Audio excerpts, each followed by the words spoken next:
대림절 두 번째 주일입니다. 예수 그리스도의 탄생의 기쁨과 다시 오실 예수 그리스도를 향한 소망이 저와 여러분 안에 가득 넘치시기를 예수님의 이름으로 축원합니다.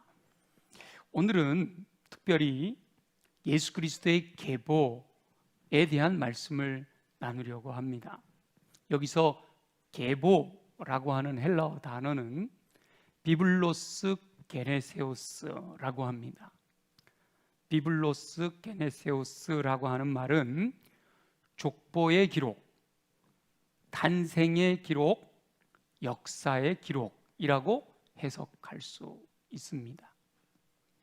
족보의 기록이라고 하면 좁은 의미에서 오늘 본문 1절부터 17절까지 나와 있는 사람들의 족보, 계보를 의미하고요. 탄생의 기록이라고 할 때는 2장까지 이어지는 수태고지부터 예수 그리스도의 탄생과 동방박사들의 방문까지 이어지는 내용들을 포함하고 있고, 역사의 기록이라고 하면 마태복음 전체에 쓰여진 예수님의 일생에 대한 모든 기록을 의미하고 있습니다. 계보라고 하는 단어는 이 세 가지 의미를 다 포함하고 있는데, 오늘은 예수 그리스도의 탄생을 생각하며 가장 좁은 의미, 족보의 기록이라는 뜻으로 한정해서 오늘 본문 말씀을 묵상하고자 합니다. 뼈대 있는 집안에는 항상 족보가 있습니다.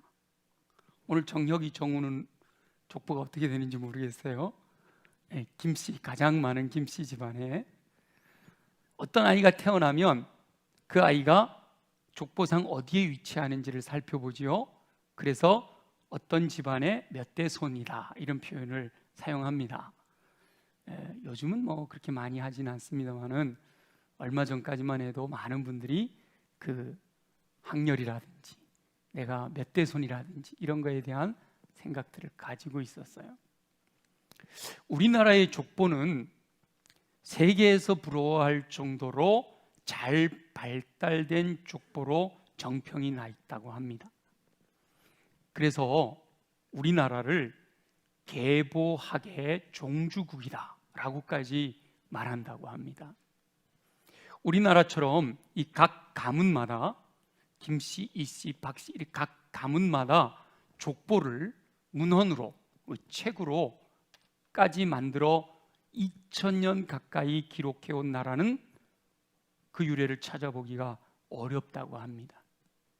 국립중앙도서관의 계보학 자료실에 가보면 600여 종의 13,000권의 족보가 소장되어 있다고 합니다. 별로 이렇게 감흥이 없으신 것 같아요. 우리나라 이 족보는요, 우리 김해 김씨가 우리나라 성씨 중에는 제일 많답니다. 김수로 왕의 후손이잖아요. 근데 이 김수로 왕은 신라 초기 시대란 말이죠. 그래서 이 삼국 시대에부터는 귀족, 왕족이라든지 귀족이라든지 이런 분들이 성씨를 정해서 사용한 족보의 기록이 있습니다.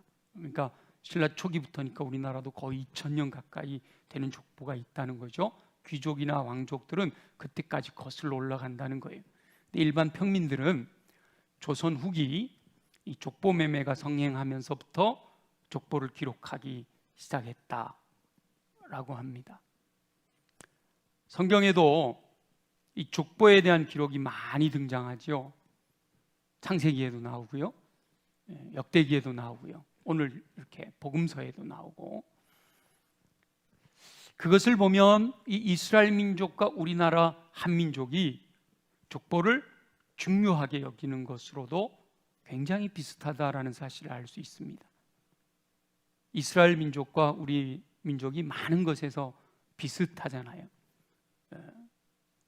주변의 열강들에 치여서 많은 침략을 받았다든지 여러 가지 것들이 비슷한데 족보를 중요하게 여기는 것도 비슷하다는 거예요.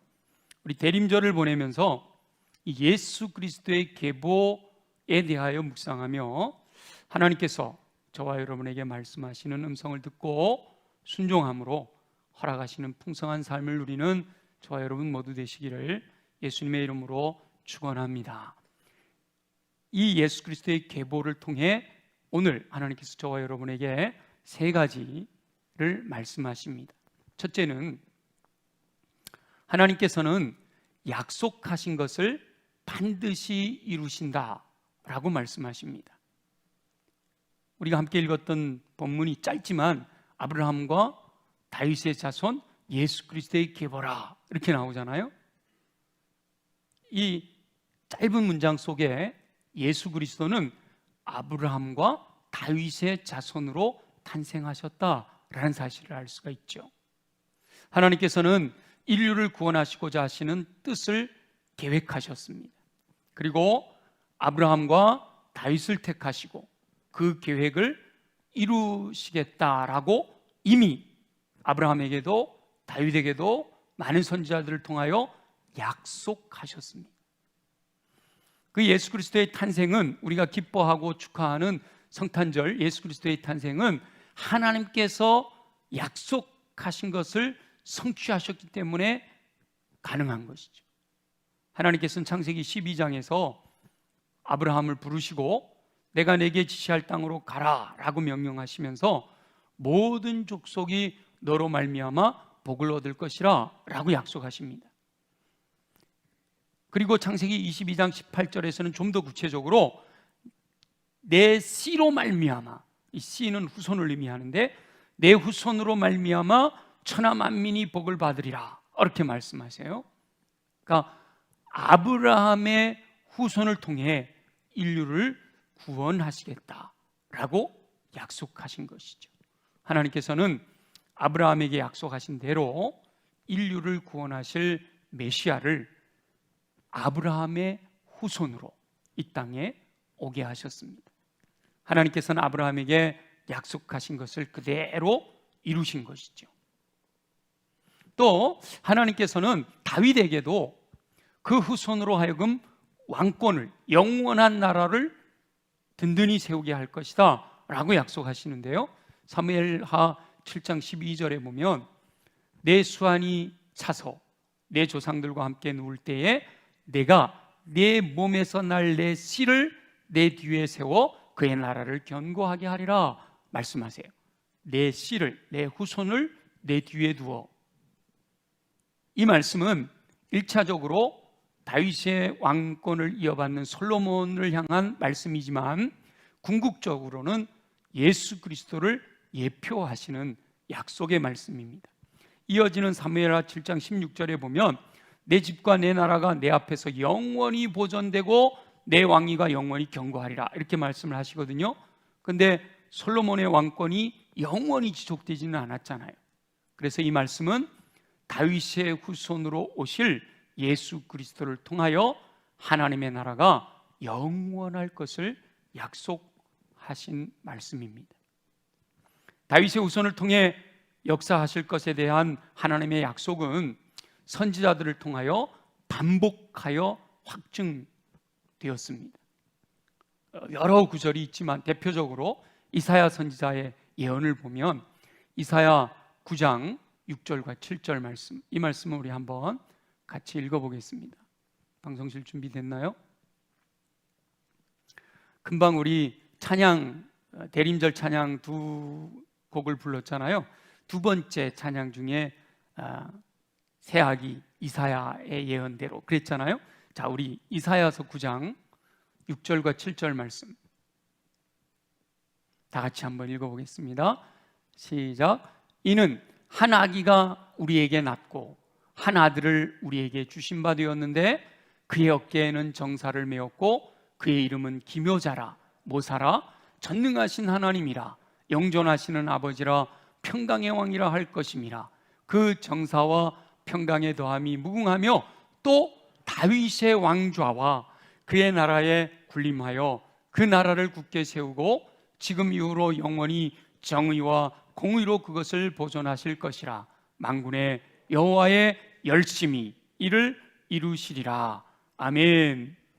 한 아기가, 한 아들이 평강의 왕이신 전능하신 하나님이 오시는 거다. 다윗의 왕좌, 영원한 나라에 대해서 말씀하시죠.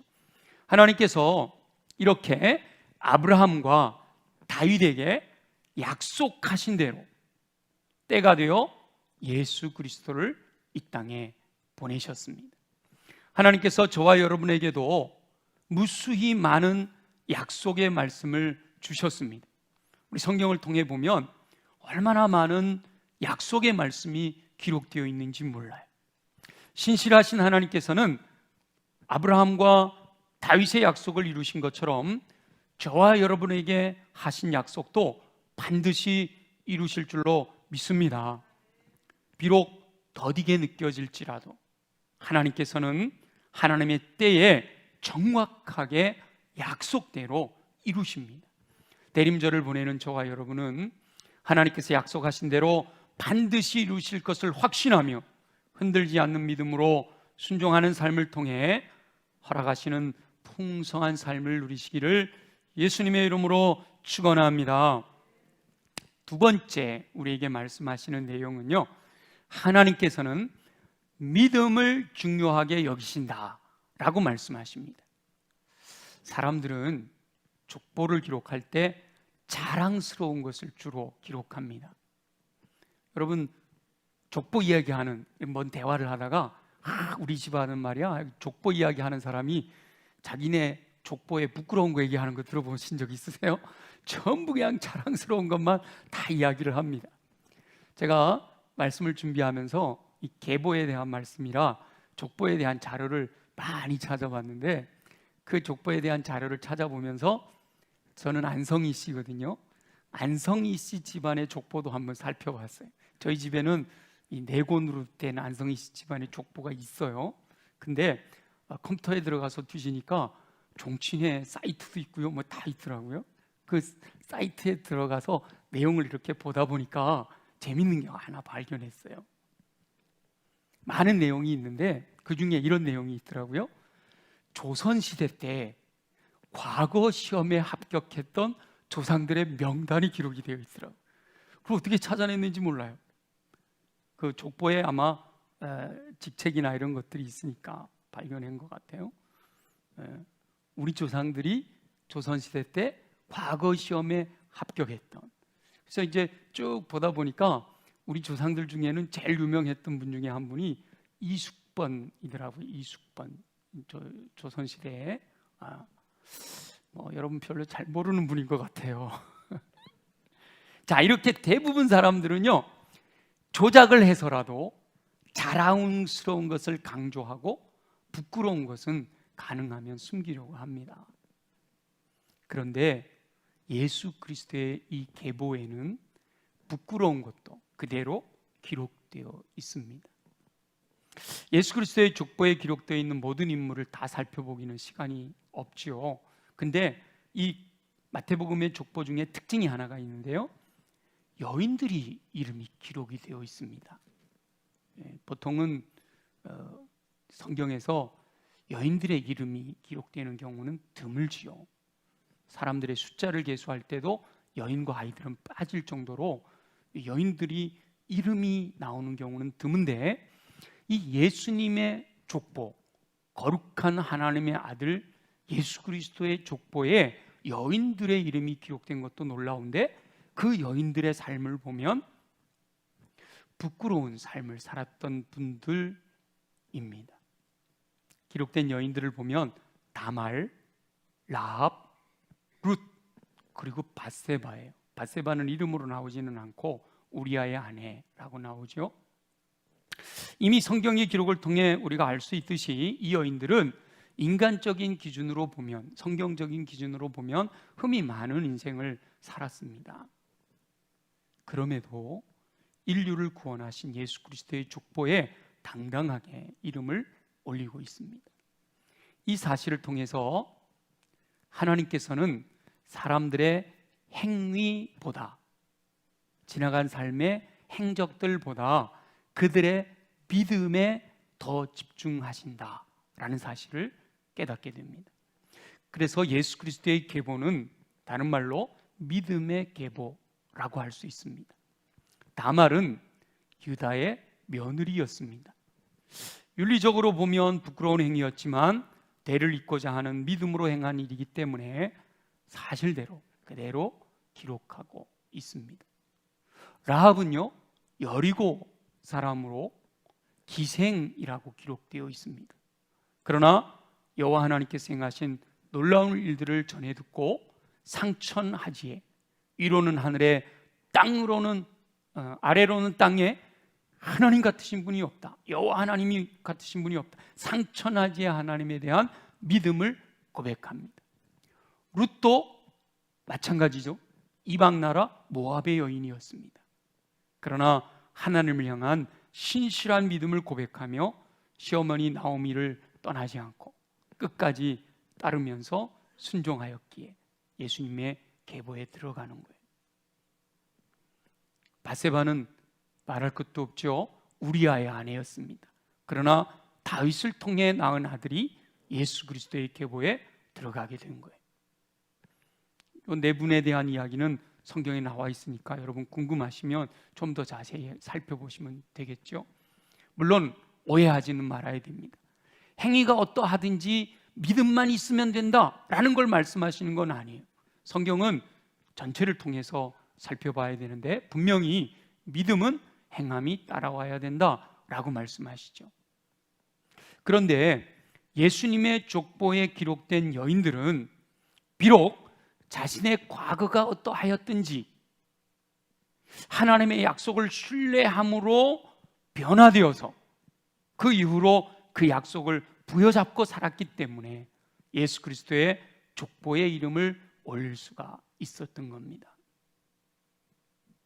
라합이나 룻이나, 구체적으로 그분들의 이야기는 자세하게 나오니까 비록 부끄러운 인생을 살아왔지만 예수 그리스도 하나님을 향한 분명한 믿음을 고백하고 그 이후로는 그 믿음을 붙들고 살아왔기 때문에 그들이 예수 그리스도를 이 땅에 오게 하는 계보의 한 자리를 차지하게 되는 겁니다.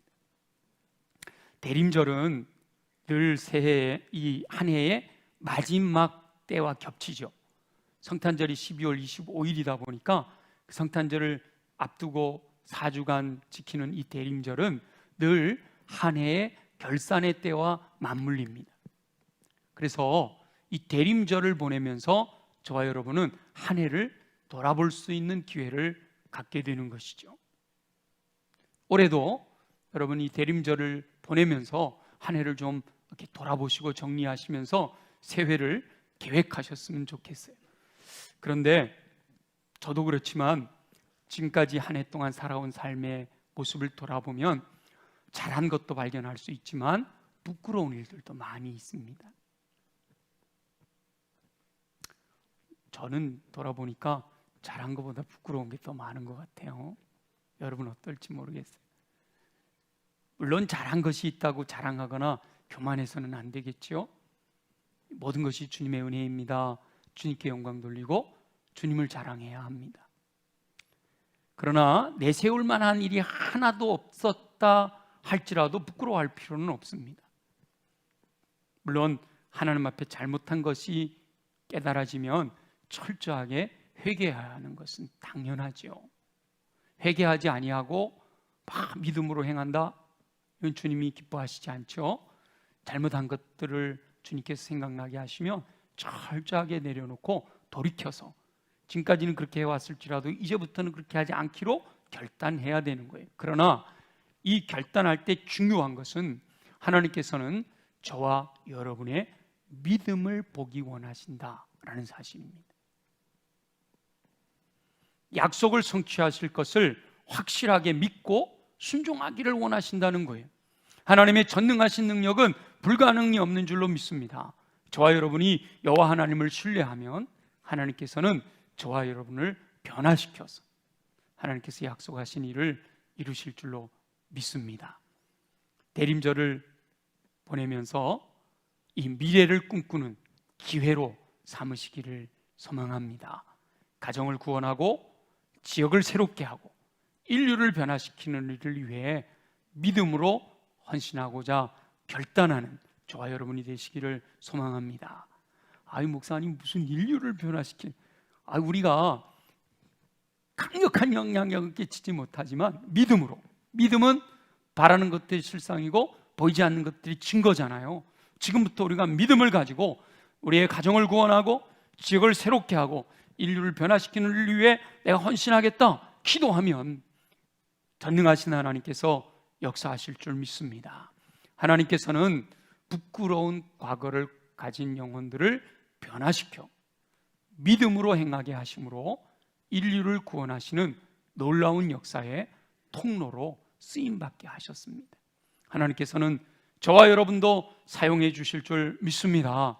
약속을 신뢰하는 믿음으로 순종하여 하나님께서 행하시는 일에 귀한 통로로 쓰임받는 저와 여러분이 되시기를 예수님의 이름으로 축원합니다. 세 번째 우리에게 말씀하시는 내용은요, 하나님께서는 약속을 성취하시기 위하여 쉬지 않으신다.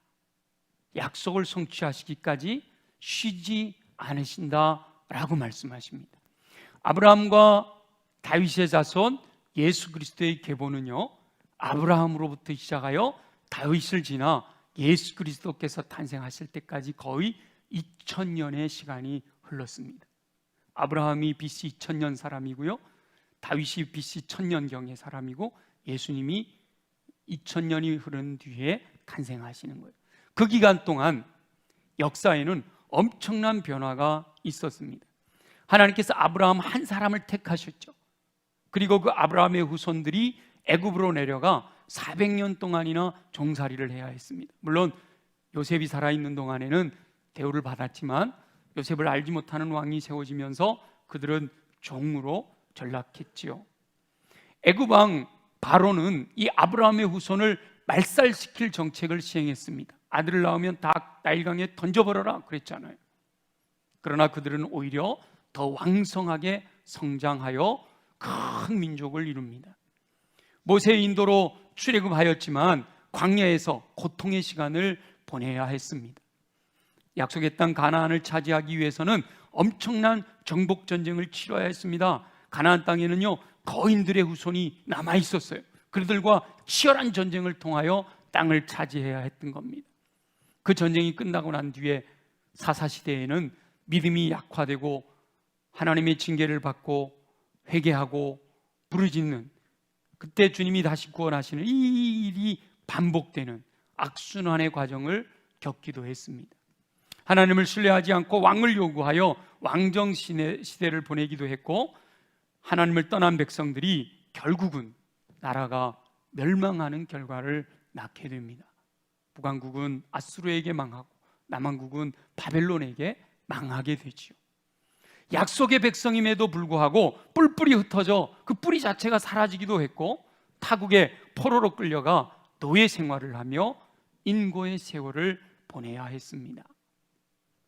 긍휼이 풍성하신 은혜로 말미암아 고레스 왕, 바사 왕 고레스 때에 모두 다 돌아가도 좋다라는 칙령에 의해서 예루살렘으로 돌아오는, 스룹바벨을 중심으로 돌아오고 에스라를 중심으로 돌아오고 느헤미야를 중심으로 돌아오고 이렇게 돌아오는, 계속해서 귀환하는 이런 은총을 베푸셨음에도 불구하고 깨닫지 못하고 결국 하나님을 떠난 백성들에게 하나님께서는 오랜 시간 동안 침묵하셨습니다. 말라기 선지자를 통하여 말씀하신 이후 예수 그리스도를 이 땅에 보내시기까지 400년 동안이나 하나님께서는 아무 말씀도 하지 않으셨습니다. 이 예수 그리스도의 계보에는, 아브라함과 다윗의 자손 예수 그리스도의 계보에는 이 모든 역사가 담겨 있습니다. 이 모든 역사가 살아 있습니다. 환난의 시기를 보낼 때 계보에 단절이 일어날 수도 있었습니다. 하나님의 약속이 성취되지 못하고 무산될 상황은 너무나도 많았어요. 애굽에서 종살이할 때 광야에서 멸망당할 수도 있었잖아요. 정복전쟁에서 승리하지 못했을 가능성도 있단 말이죠. 나라가 망하는 상황 속에서 다시 일어나지 못할 수도 있는 여러 가지 하나님의 약속이 성취되지 못하고 무산될 상황들이 너무나도 많았단 말이에요. 그러나 그때에도 전능하신 하나님께서는 여전히 쉬지 않고 일하고 계셨습니다. 하나님께서는 이사야 선지자의 예언처럼 침묵하시는 것처럼 일하시지 않는 것처럼 보여지는 그때에도 여호와의 열심으로 약속을 성취하셨습니다. 아까 우리 읽었던 이사야 9장 7절을 한번 볼까요? 이사야 9장 7절의 마지막 문장 만군의, 거기서부터 다 같이 시작. 만군의 여호와의 열심히 이를 이루시리라. 이사야 선지자가 하나님의 약속을, 다윗의 후손을 통해 구원하실, 아기로 오실 그 예수 그리스도에 대하여 예언하면서 여호와의 열심, 만군의 여호와의 열심이 이를 이루시리라 라고 선포한 거예요. 여호와 하나님께서 저와 여러분의 삶에서도 동일하게 역사하시는 줄 믿습니다. 요즘 코로나19 바이러스 상황이 급변하고 있잖아요. 위드 코로나로 가서 우린 좋아하고, 지금도 좋아하고, 다행히 아직까지 예배, 종교시설 예배에 대해서는 새로운 기준이 나오지 않아서 우리는 참 감사한데요. 내일부터는 사적인 모임 6명, 8명까지만 해당이 되고 안 되잖아요. 그죠? 너무 오랫동안 이 2년이라고 하는 세월이 다가오도록 지속됨으로 인해서 우리는 답답함을 호소하게 됩니다. 하나님이 살아계신데, 하나님은 우리를 사랑하고 계신데 왜 이런 일이 이렇게 오랫동안 지속되고, 게다가 처음 시작될 때 신천지로 시작했는데 위드 코로나라고 하면서 지금 막 확산되어지는 과정에 또 하필이면 교회가 연루돼 가지고, 게다가 거짓말까지 막 한 것이 나타나고, 지금 세상 사람들은 교회 욕하기 얼마나 좋은 이 자료들이 나온 거예요. 참 안타깝잖아요. 하나님이 살아계신데 어찌 하나님의 교회가, 그리스도의 몸된 교회가 이런 어려움을 겪을 수 있을까? 우린 답답할 수 있어요. 그러나 이때에도 우리 하나님은 일하고 계신 줄 믿습니다.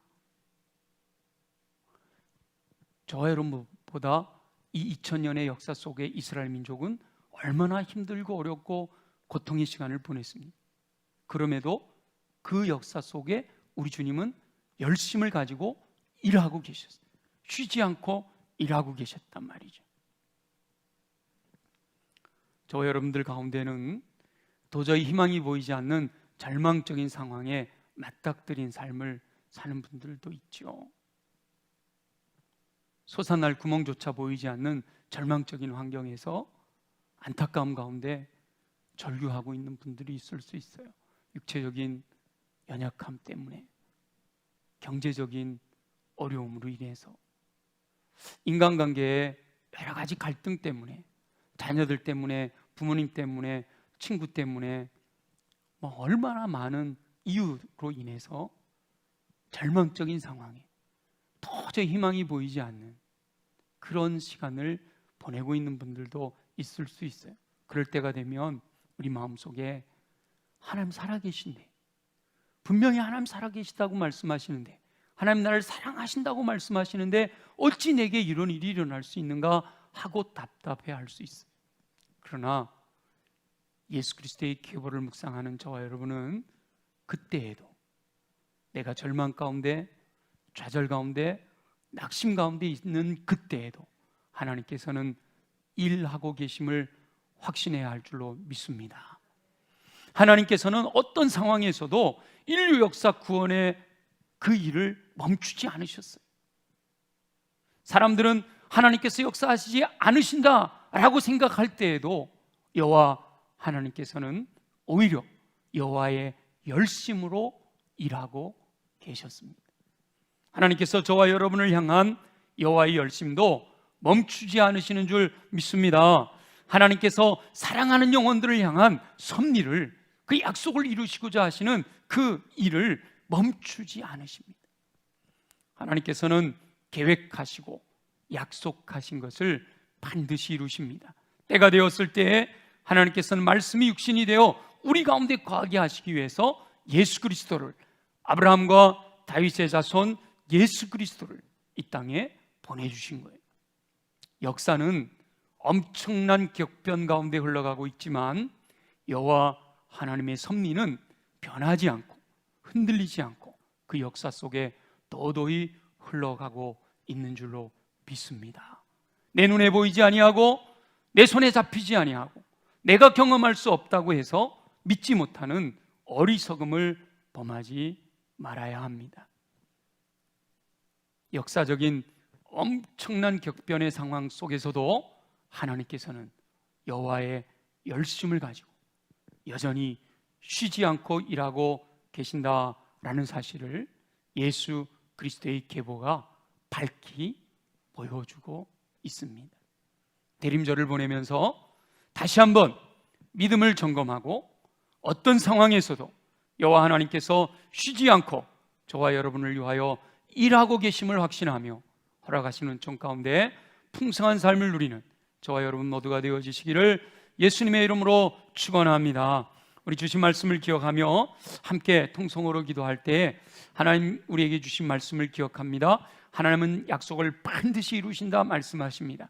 하나님은 우리의 믿음을 보기 원하십니다.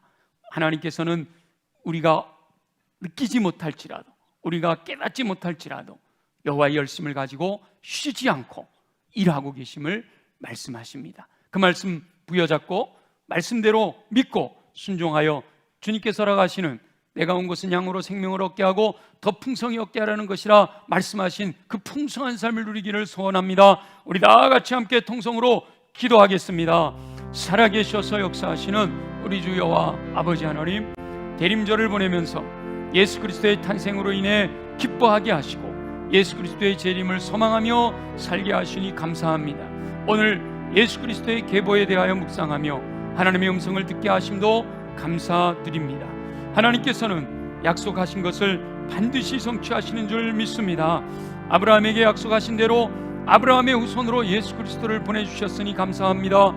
다윗에게 약속하시고 선지자들을 통해 확증하신 대로 다윗의 후손으로 예수 그리스도를 보내주셨으니 감사합니다. 하나님께서는 약속하신 것을 반드시 성취하시는 줄 믿습니다. 하나님의 약속을 신뢰함으로 순종하여 허락하시는 은총을 누리게 하여 주옵소서. 하나님께서는 믿음의 사람들을 통해 일을 하고 계신 줄 믿습니다. 허물을 용서하시고 온전히 하나님을 신뢰하는 믿음으로 행할 수 있게 역사하여 주옵소서. 지난 삶을 돌아보며 교만하지도 않게 하시고 좌절하지도 않게 하시고 오직 믿음으로 미래를 꿈꾸며 소망 가운데 승리할 수 있기를 소원합니다. 하나님께서 사랑하는 영혼들을 위하여 쉬지 않고 일하시니 감사합니다. 여호와의 열심을 가지고 약속대로 이루어지도록 역사하시는 줄 믿습니다. 손에 잡히지 아니하고 눈에 보이지 아니하고 경험되어지지 않아도 하나님의 섭리는 변함없이 성취됨을 믿고 신뢰하며 순종하기를 소원합니다. 하나님의 사랑이 끊임없이 예수 그리스도를 우리에게 보내주셨고 십자가에 죽게 하셨고 우리 한 사람 한 사람을 구원하시기 위하여 열심을 가지고 일하고 계심을 믿고 그 믿음으로 말미암아 허락하시는 풍성한 삶을 누리게 하여 주시옵소서. 허락하실 줄 믿습니다. 감사합니다. 영광을 받아 주옵소서. 살아계셔 역사하신 아버지 하나님 감사합니다. 대림절 둘째 주일을 맞아 예수 그리스도의 계보에 대하여 묵상하며 하나님의 음성 듣게 하시니 감사합니다.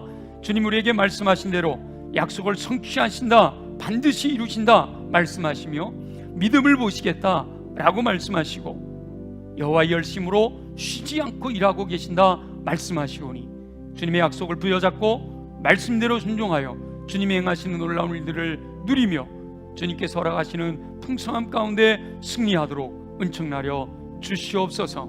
그 믿음 가지고 살아가기를 소원하오니 육체를 강하게 하셔서 능히 감당하도록 도와주옵소서. 우리 연약한 부의 손을 얹고 함께 기도합니다. 나사렛 예수 이름으로 명하노니 모든 육체의 질병은 뿌리째 뽑혀 떠나갈지어다. 나사렛 예수 이름으로 명하노니 손상된 것은 회복되고 약한 것은 강하여지며 넘치는 것은 줄어들고 부족한 것은 채워질지어다. 그리하여 독수리 날개친 같은 쇠물 공급받아 걸어가도 피곤치 않고 뛰어가도 고단치 않는 강건함으로 주의 뜻 이루며 승리하게 하여 주옵소서. 우리 가슴에 손을 얹고 기도합니다. 악한 영은 호시탐탐 기회를 노리며 믿는 자까지라도 넘어지게 하려고 온갖 계계를 가지고 우리에게 다가오지만 이 시간 나사렛 예수 이름으로 명하노니 우리 마음을 무너지게 하는 어둠의 권세들아 결박되고 떠나갈지어다. 우리 안에 더러운 것을 심어놓은 모든 더러운 것들은 예수 부활의 능력으로 정결하게 깨끗하게 새롭게 될지어다.